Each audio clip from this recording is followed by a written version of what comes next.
Weird science is the revolution. Nightwing, Eric. The Nightwing. 109, the Nightwing. Ming! Oh my God, Ming. Written by Tom Taylor, art by Stephen Byrne, Adriana Lucas, and Wes Abbott. We're going to end the whole Pirate Days here, Pirate Days and Nights, Eric, I have to tell you. But the end of last issue, Bee ended up getting stabbed by her brother and thrown off of this giant, bridge, chasm. Whatever. Yeah, it almost feels like it's like the classic where they're on top of a dam and just throw her off. And so you end up where Dick Grayson obviously has to do something about this. And but he's got the yips, Jim. Well, you play this thing with the yips. And I told you this yesterday when we were recording our Patreon Spotlight. The idea that he has the yips, you have a March solicit that references the yips, says, I'm scared. Why can't he leap? But here he says, I know I'm scared to leap, but I'm going to leap. So what is the play here?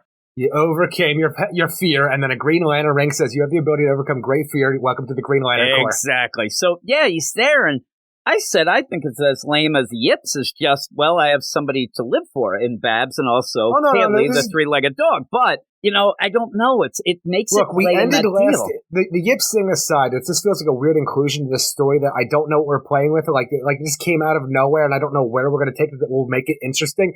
But when we ended the last issue with Bee's, foster brother, stepbrother, half-brother, whatever you want to call him at this point, adopted brother, I guess it would be, when he runs her through and pushes her off of a chasm and to her death, and it's just the idea where Nightwing gets the courage to jump in after her, and all of a sudden, I learned how to sew people up by Alfred when I was a boy wonder, and you're fine even though you were run through. Don't worry, he missed all the organs even though he's a pirate and he kills people for a living. Oh, that's the worst. He thought you were dead, and I sewed you up so you're good. Even though you just had all this trauma, you're just going to get up because we're going to fight for your pirate life. And I'm like, you just took all the consequence out of anything. Like, even the idea, she is a regular person. Yeah, she's a pirate queen, but there's no consequence at all for her being run through with a goddamn sword and then pushed off. Come up with something better than, thank God he missed all the important things. I'm like, what would have been cool? And I don't know how you play it. And again, it's not our story, but she's dead. That's how you play it. No, the play for me, he has the yips. He can't jump. He doesn't. And then she, almost like a Jason Todd, the hell with you, and comes back and actually becomes a villain. Because what are you going to do with Bee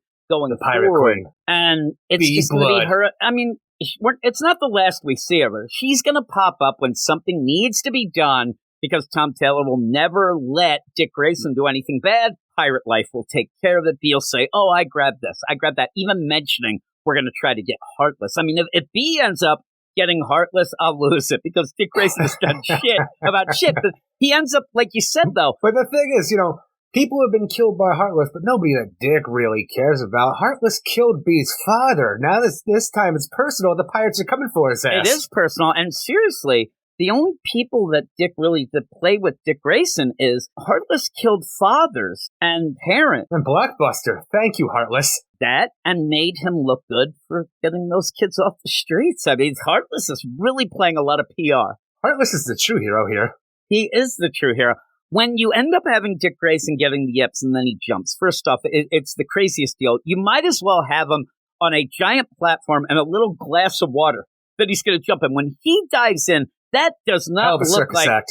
It looks like it's like you can't really tell, but the way that it's played out in the art, it looks like it's like 2 feet of water. Bee also got stabbed and went through here. I don't know how both of them are going to survive this. And so she survives. And then when you said it, it's like, and then he's going to stitch up a pig. But we also find out that he learned how to do that in the past. I meant Bee. That was making God. Oh, my. not only will Dick Grayson save Bee Bennett, I say Bee Bennett, I'm going to go put this a little side bit here. Is it going to be a thing where Tom Taylor has recreated Bee so much now that she's Bee Blood Pirate Queen that whenever we shows it would be like, Bee Blood created by Tom Taylor? Is he going to Marv Wolfman this shit where it's always Nightwing created by Marv Wolfman instead of like, hey, but this is Dick Grayson, he's been around forever. But no, Marv Wolfman created Nightwing because now she's Bee Blood Pirate Queen. Will she ever just be Bee Bennett bartender again? You say this, and that's where my whole roundabout deal of all of this is still going back to the idea of why the fuck are we doing this? It feels to me that Tom Taylor, and I really liked when he came on the book, and I'm not saying these issues are bad. I'm saying that every single issue ends up being, it feels all the same. I said it's empty calories. It doesn't feel like you're getting a lot. But if you're just checking in, if this is the only book you get a couple books, and this is like your palate cleanser, it will work out. And I want to explain to people, because then they start yelling, oh, it's one in Eisner. I don't care about that. What I care about is we have to sit here and talk it out. This is a fine book to just go through in 3 minutes, because that's all it takes. Totally. Have a smile on your face. Say that. For some reason, fun. This took me longer than usual, and I have no idea why. It feels did for me somehow. As well, but I think at one point I ended up getting angry, and I think I started reading it again. But when we have to talk about it, it's not that we hate it in the way of it's worst dialogue ever, or it's this bad. It's that you get after issue, you get this crazy, feeling about it of nothing really. It's not that it doesn't matter, but there's no consequence. Like you said, I said it early. I will get on my soapbox, or at least, pat myself in the back, when I said when people started entering the book like the Titans, and you're like, oh, it's cool. And I said, yeah, it's cool, but it throws off any sort of, and it throws up the power levels where they were just there to help Dick. So at this point, when you have B, and it seems like, oh my God, this is a tragedy. This is something bad. Dick Grayson. And he just says, you missed all the organs, and I stitched you up. She ends up saying, I love the play here that Dick Grayson legitimately is walking around at all times with pretty much horse tranquilizers that could knock out anybody. Like, why would he have those with him? Not like horse tranquilizers. It's just the idea he has some pain pills that you won't be able to feel anything from. I mean, why would he be just walking around? He is as a pirate right now. But he's a pirate now, and he still has those. Very odd. But it also has the deal where B, it's one thing to fall off the chasm, the dam, get run through. He stitches her, and she's like, I gotta fight this, and I gotta go. And he's like, you're not gonna be able to. And she's like, yes, I am. And away they go. And that's the thing I want to get back to before I went to the weird, B blood, B better situation that I went off on a weird tangent of, is that B's run through, falls to her death in a chasm. Dick goes down, saves her ass, sews her up, gets her back up with some badass pain pills, and somehow still they're able to make it back to the hold before her brother Dirk gets there to do all the pirate stuff and loot the place for himself. Dirk isn't a real fast mover, right? But in the meantime, we do learn that, Bloodhaven and stuff like that, it was the original Captain Blood. He went there when Bloodhaven, before it was actually, colonized and settled and stuff like that. It was a sea serpent, like, as it was. You don't have an Aquaman going around killing sea serpent and leaving freaking sea serpents in, like, a burial ground for little baby sea serpents to be upset about yet. So you got sea serpents here, and this captain, he went and killed the sea serpent, and people are like, yo, dude, we love your ass, you saved our lives.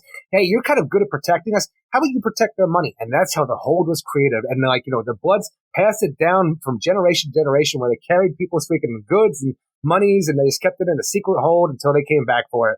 I like that. And that's why we have a captain fighting a sea serpent down in the freaking Haven Park. I like that. Now, I even like the little play, because it's a wink-wink. Instead of New Amsterdam, you have New Netherland. I like that stuff. So you end up with that, but then Dick's like, wait a second, how did you become part of that Bloods, and how did you come? And she's like, stole a yacht. I stole some asshole's yacht, and you end up where the guy was impressed. If we're going to have background, I want it more of Dirk and how he was we know he's an asshole. He tries to stab spoiled me, right? asshole. But we don't really see much of him as a kid. I would have liked to have had maybe the backups instead of that Michael W. Conrad bullshit. We should have had the early days of B and Dirk and how they didn't get along and how he was jealous, how he was ending up like, I'm going to take this, and was bad. And you have his dad say, you can't be involved. You're not good. Because when they do say, like, Dick Grayson, again, being the greatest guy ever at all times, he's not a son. I'm like, what the fuck do you know? You don't know that. I wish we would have seen a little more. I think that would have been better backups than that crazy deal of the trio going in the leather daddies, and that the guy trying to find out where Dick Grayson, like, what the fuck was that? Do something that means something for the book, and I think that would have been pretty cool.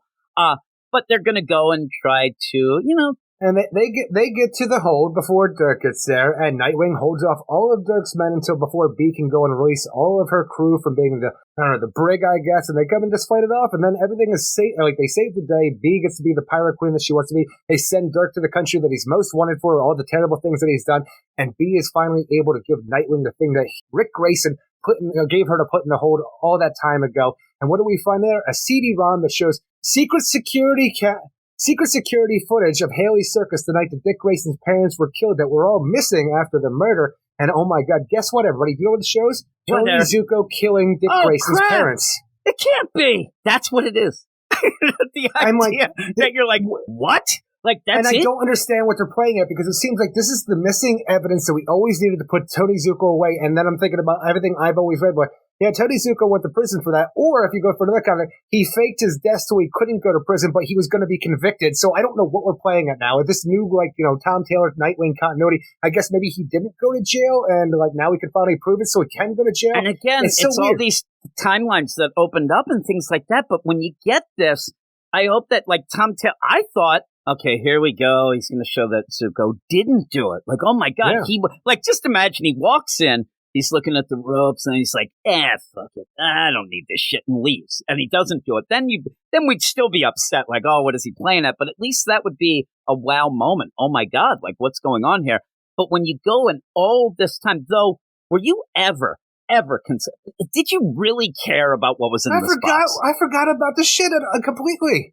A lot of people hate the mystery box storytelling. This was a mystery box story, but with an actual mystery box, which makes it even funnier. And so when you get it... Well, the last mystery box story that I remember us having was Scott Snyder's Justice League, with the thing that Green Arrow had that could take down the Justice League, which I think ended up being empty, but I don't understand. I'm telling you, even stuff that now the mystery box is just, a mystery where it's strung along. We had one in The Amazing Spider-Man, which Zeb Wells that drove everybody nuts. It usually doesn't work out because usually the writers take too long, and then by then you need something really big. But this one, we didn't even care. You're like, oh my God, it's going to be kind of goofy. I thought it was just going to be a note. He opens it up and it's like, you are worthy.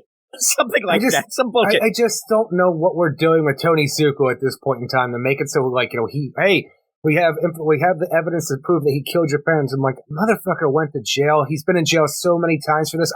Even thinking back to a story that I loved growing up with Batman Year 3, where it went back to the time when Dick Grayson first became Robin, Batman Year 3, but also interplayed in the present day where Tony Zuko was being released from prison and Nightwing was planning on killing him as soon as he was released. And then Batman actually was trying to make sure that Nightwing did it, and Nightwing decided not to, but somebody else took a shot and took him down, where people thought Tony Zuko was dead at that point. I just want to know what crazy circus back in the day had these security cameras. It's just a big top. They don't do that. I mean, you start putting cameras around circus, you see a lot of crazy shit, I'm telling you. There's a lot of crazy shit going in the big top. But when all this goes on, you do have Tony Zuko right now on the lam for getting arrested for stuff with so weird things that then he's with Heartless. So it almost feels like you have to do this so that Dick Grayson has a reason to go after Tony Zuko. But even though I thought it was common knowledge, so did I. Arrested for it? I thought he'd already come out of jail, then went back. I don't know, but now he's on the lam for other things. But in this, again, going back to the play of why are we doing this, it seems, again, that I said, and I said it for a while now, it seems like Tom Taylor, instead of telling a story, he is here to redeem Dick Grayson, but he doesn't need that. I think somebody ended up saying, hey, I love your, Nightwing. And here's Tom Taylor. He's like, thanks a lot, mate. He's Australian. Tom Taylor. So he's like, thanks a lot, mate. I really play up the game that the Nightwing is the best guy ever. He's never done anything wrong, I says. I'm on the Duddy right now. Like, give me an AMA. Put a shrimp on the barbie and let's talk about the Nightwings, I says. And then the person says, oh, you didn't know? He's a piece of shit. He left B when he was regular. Just left her to high and dry, and now he's with Barbara, so you really... Oh, no. Not on my watch. I better fix that there, mate. And then he goes and he's like, what should I do? Because I'm kind of talking like a pirate right now. I'm going to make him a pirate. And then he ends up doing this back. That's what you think pirates sound like? Isn't that what they sound like? I always think they sound like that. So all about this is like, he actually did some cool work with B. I don't know who cares. I don't know who needed this, who wanted it, and who really cares going forward, except maybe me and you, because we like B. You have B say, listen, I'm going to go off and do my stuff. If I get a hold of Heartless first, I'm going to take him down because it's personal, Zuko stuff, whatever. But if you get Heartless before me, make sure he pays. Dick Grayson says, well, there's no way he's doing anything to make him pay.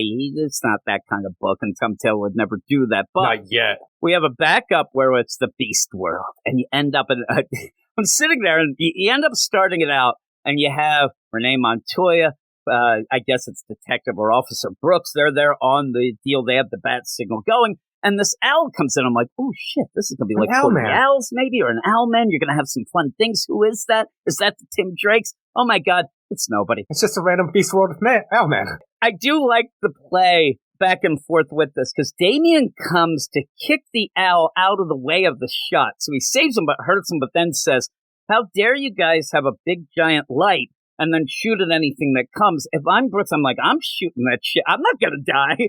This is a person who's been transformed into a monster beyond their control. Yeah, do not shoot them. That. We've seen at points they have been going pretty ham on these things, but he does end up saying, and he's tying it up. And then Renee Montoya's like, hey, we're just waiting for Batman. And Damian says, he ain't coming. He's the Wolfman.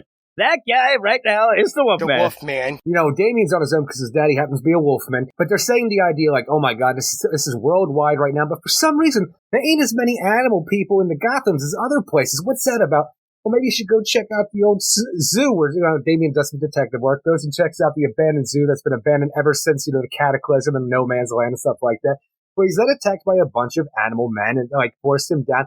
And the coolest part of this whole story is that we have somebody who looks like a beast woman, not a beast boy, a beast woman, because she's mean and she's green. She might as well be the She-Hulk at this point in time. She's a mean, green, sexy machine. All over her, scantily clad body. She looks badass. And the reason why I like it is because it's Tom Taylor writing it. So that means this is part of the big story. This should mean something. If this was just Michael W. Conrad doing it, I'd be like, yeah, this is nothing. But it's the main guy doing it. Not she's green goth. I call her Groth. The only thing that I'm worried about, and you tell me if this is what's going to happen, is you have this. I call her Groth, Eric. She's there, and we find out she got her powers during the Lazarus Reign. I don't need that shit. I have a feeling that's what happened.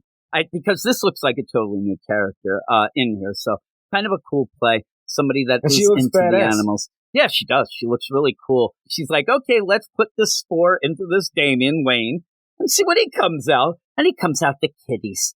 And he says, meow. He looks cute, but what would you give this? I think the art is great in both the main story and the backup. It's just, besides for getting a new Beast Woman character that seems to be able to doing something interesting in Beast World, I don't really care about the backup. And the front up is, there's no consequences to anything that happened. Even the freaking reveal of Tony Zuko killed my parents. And the thing is, I feel like everybody knows that, but here's the evidence that Tony Zuko killed my parents does nothing for me because I felt like that was common knowledge at this point that he went to prison for. So it's I don't know how to feel about that. It's just a very lackluster thing overall, but it's still fun to read to a degree. I'm going to give this 6 out of 10. Yeah, I'm going to go 7. I did like the art, and it is Sammy Basri on the art in the backup. Hey, all you weirdos, if you like comic book shows, podcasts, videos, please check the description of this video where you can see links to all of our podcast shows, websites, all of that. And if you want to help us out for everything that we do, you can click on that Patreon link in the upper left-hand corner and check out our Patreon where you can go right now and get a 7-day free trial to see all the stuff that we do, shows that are Marvel, DC, indie, manga, and even more. So check all that out, and I'll talk to you all later. Weird science is the revolution.